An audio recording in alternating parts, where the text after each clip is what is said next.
I got so much motherfucking design on right now. Break it down, bring it back, make it clap. I got 3 old thoughts, new guap, wear that thing. Bitches on my line, and you know they come strapped. Hold up, what it not, 45, scope it cash like whoa. How you fucking with these hoes up? Materi pertama yaitu pengembangan karyawan. Yang pertama, definisi pengembangan karyawan. Pengembangan karyawan adalah kegiatan yang dirancang untuk meningkatkan keterampilan, pengetahuan, dan kemampuan karyawan dalam rangka meningkatkan kinerja mereka di tempat kerja.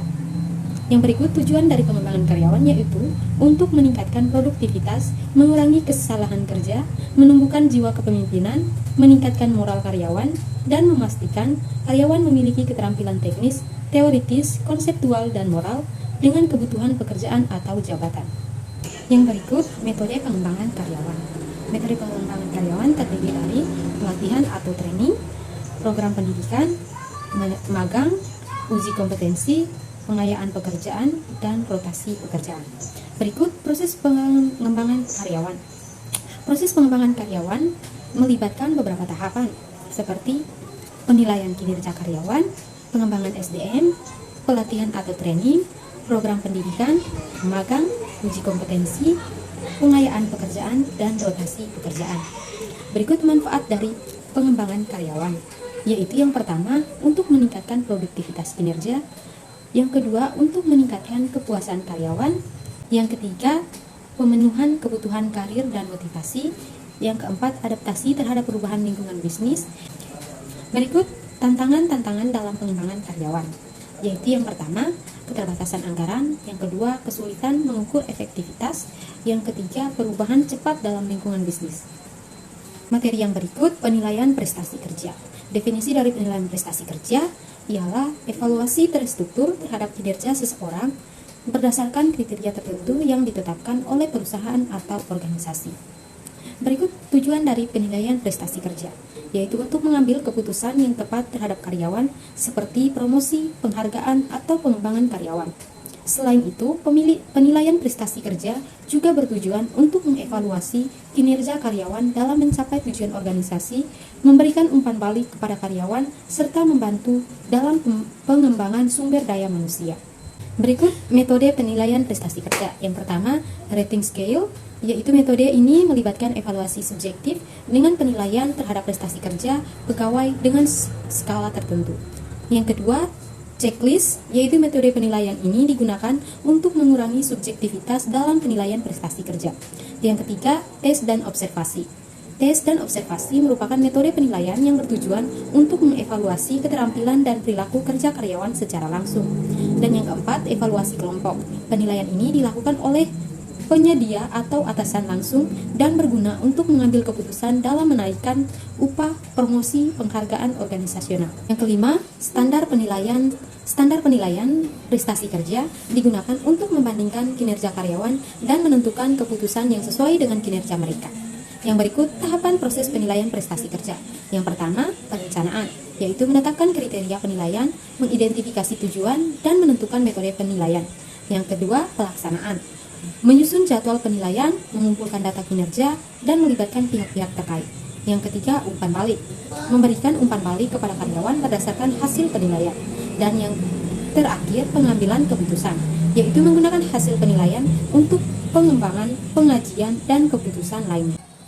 Berikut tantangan dalam penilaian prestasi kerja. Tantangan dalam penilaian prestasi kerja dapat mencakup beberapa aspek, seperti subjektivitas, kecenderungan bias, kurangnya umpan balik yang konstruktif, kesulitan dalam pengukuran kinerja, serta resistensi dari karyawan terhadap proses penilaian. Selain itu, tantangan eksternal juga dapat muncul, seperti perubahan lingkungan bisnis, kebijakan perusahaan, dan tuntutan pasar yang dapat mempengaruhi penilaian prestasi kerja. Yang berikut manfaat dari penilaian prestasi kerja, yaitu yang pertama, sebagai pengambilan keputusan yang tepat, yang kedua, evaluasi terhadap tujuan organisasi, yang ketiga, umpan balik bagi karyawan, dan yang terakhir, pengembangan sumber daya manusia. Materi yang berikut, insentif. Insentif adalah bentuk imbalan atau penghargaan yang diberikan kepada seseorang untuk mendorong perubahan perilaku atau meningkatkan kinerja. Jenis-jenis insentif meliputi insentif finansial seperti bonus dan komisi, insentif non-finansial seperti promosi jabatan dan pujian, dan insentif sosial seperti hubungan yang lebih baik dengan rekan kerja.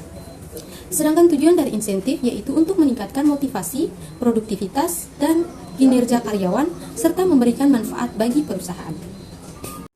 Berikut contoh insentif, yaitu yang pertama, insentif finansial berupa bonus, komisi, tunjangan, dan penghargaan uang lainnya. Yang kedua, insentif non-finansial berupa promosi jabatan, pengakuan, pujian, penghargaan, dan pengembangan karir.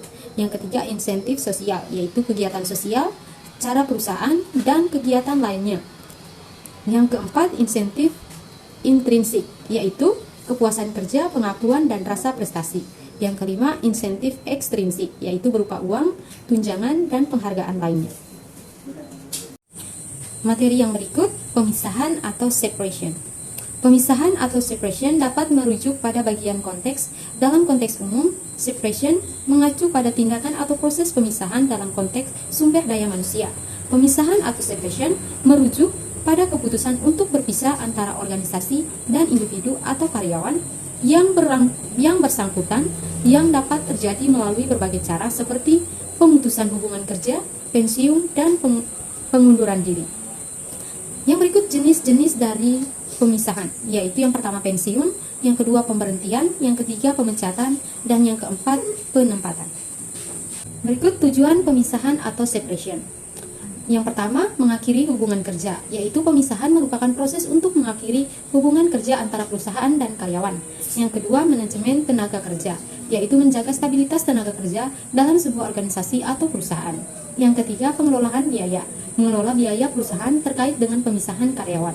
Yang terakhir, menjaga hubungan baik, yaitu mengakhiri kontrak kerja dengan baik untuk menghindari reaksi negatif dari karyawan. Yang berikut, manfaat pemisahan atau separation.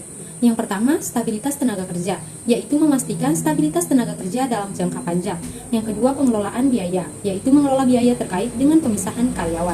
Yang terakhir, hubungan yang baik, yaitu mengakhiri kontrak kerja dengan baik untuk menjaga hubungan yang baik antara perusahaan dan karyawan. Materi yang berikut, audit SDM.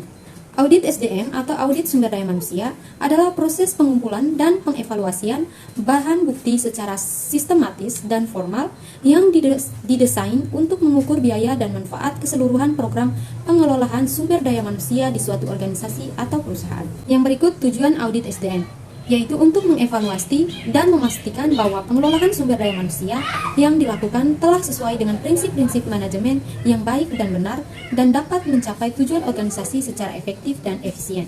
Yang berikut manfaatnya untuk menemukan permasalahan dan memastikan kepatuhan terhadap berbagai peraturan perundang-undangan, memberikan pandangan bahwa Departemen SDM responsif terhadap kebutuhan para manajer, dan menciptakan citra Departemen Sumber Daya Manusia yang baik. Baik, materi yang berikut, program keselamatan kerja dan kesehatan atau K3. Menurut Swasto, keselamatan kerja menyangkut segenap proses perlindungan tenaga kerja terhadap kemungkinan adanya bahaya yang timbul dalam lingkungan pekerjaan. Menurut Peraturan Menteri Ketenagakerjaan Republik Indonesia Nomor 26 Tahun 2014 tentang penyelenggaraan penilaian penerapan sistem manajemen keselamatan dan kesehatan kerja menimbang yang pertama, bahwa berdasarkan Peraturan Pemerintah Nomor 50 Tahun 2012 tentang penerapan sistem manajemen keselamatan dan kesehatan kerja, efektivitas perlindungan keselamatan dan kesehatan kerja melalui penerapan sistem manajemen keselamatan dan kesehatan kerja perlu dilakukan penilaian. Yang berikut, bahwa berdasarkan pertimbangan sebagaimana dimaksud dalam huruf A, menetapkan Peraturan Menteri Ketenagakerjaan tentang penyelenggaraan penilaian penerapan sistem manajemen keselamatan dan kesehatan.